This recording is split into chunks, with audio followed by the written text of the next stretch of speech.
Today is a story of changes, really. I was working on the hull, as I explained, and I put the second coat of epoxy on, and then, possibly foolishly, I was interested to see how much ballast I was going to put in the keel. I floated the boat in the bath, worked out that I could do with about a bit less than half a kilogram of lead, took the boat out, and within a short time the epoxy went white, which means it had absorbed the water. Since then I've had to sand off nearly the whole of the second layer on the bottom, though the layer on the top is absolutely fine. Annoying, and I've no idea why, because I measure out, say, 30 grams of the epoxy and then use a syringe to make sure I get exactly 100 to 30 by weight of hardener, but it failed. But since then I've had another change of heart. Speaking to a friend of mine who's an experienced sailor and races, he was talking about how a boat steers and the effect of when a boat heels, how you have a greater surface area on the leeward side, and therefore that tends to turn the boat, and how the sail setting, the operator of the main sheet can actually steer the boat rather than using the tiller. And I realised that not having any way to adjust the rudder on my boat when the boat is, I'm sure, asymmetrical in weight because it was, as you've seen, hand carved out on the inside, I should have a settable rudder. So what I've decided to do is make a settable rudder, and I'm going to show you how I plan to do that. So here we have the rudder, just focus on that, and there's a post which will be epoxied into the rudder, and this bar here goes in and is actually passes completely through the post in the rudder, to make sure that I'm not just relying on the epoxy for any twisting forces on the rudder, but there is mechanical strength. Then the tube that goes inside the rudder runs in a sleeve that will go through the hull, and at the top we have a little coupling which allows me to change the axis from a vertical one, as the rudder will be sitting up vertically, to a horizontal one.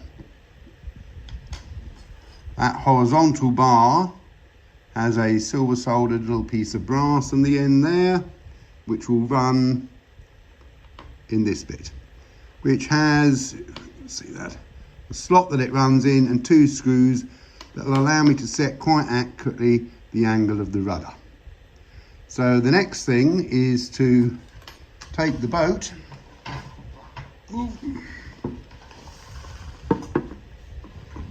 so here I had a machine slot where the rudder was going to be epoxied in.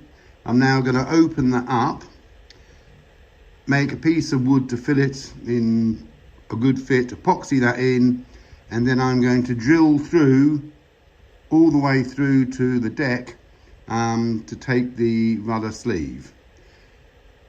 Let's see what happens. Well, it's all change again. Been thinking about having the fin and the bowl permanently fixed to the boat hull. Didn't seem like the best idea. So what I've done is I've made the fin removable.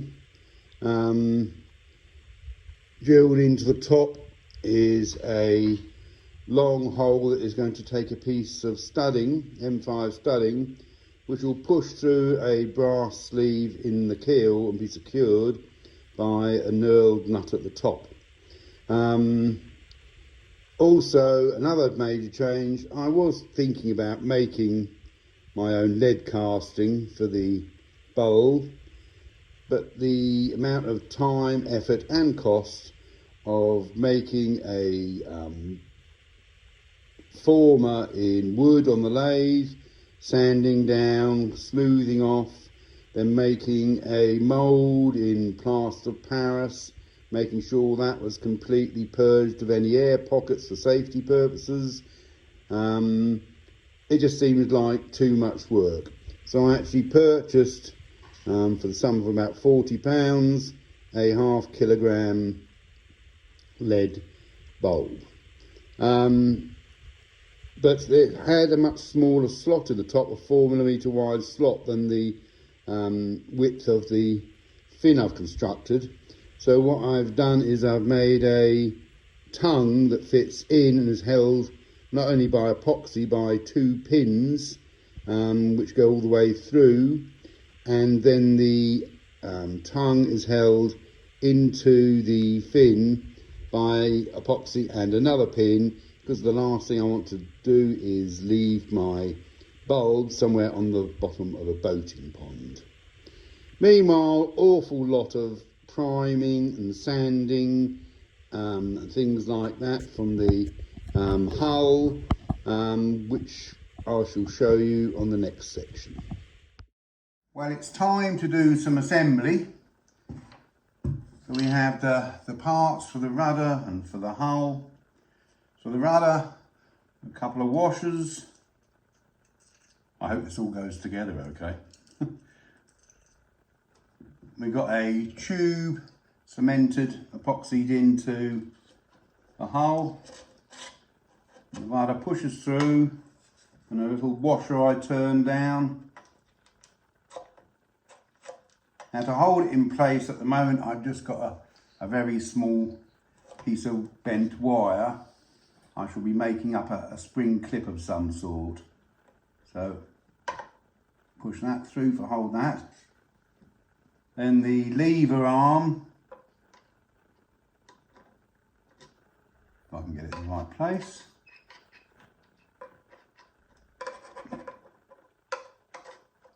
Go on top, and that locks onto a flap that I put on the rudder.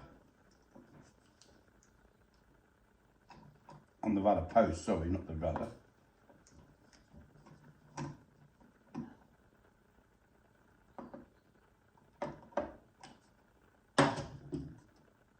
So that's the rudder control in place.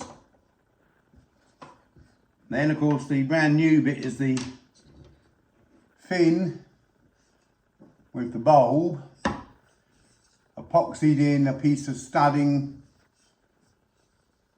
and that hopefully passes through another brass tube all the way in. Now obviously that's a place that water could ingress, so I will have some very thick grease for when I assemble it. And then another special washer, and the little locked nut I made, knurled nut, which can be tightened up to pull that in. And then, this is just a temporary lash up, this is, just to see everything fits together and what it looks like.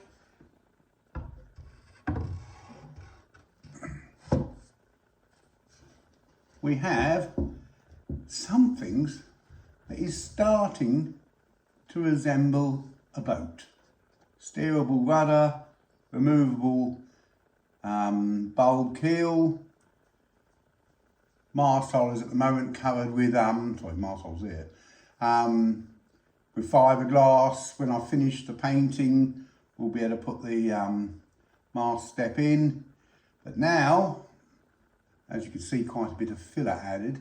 It's time for adding the white primer and then possibly the finishing coats if everything looks okay, before we move on to the mast and the rest of the rigging.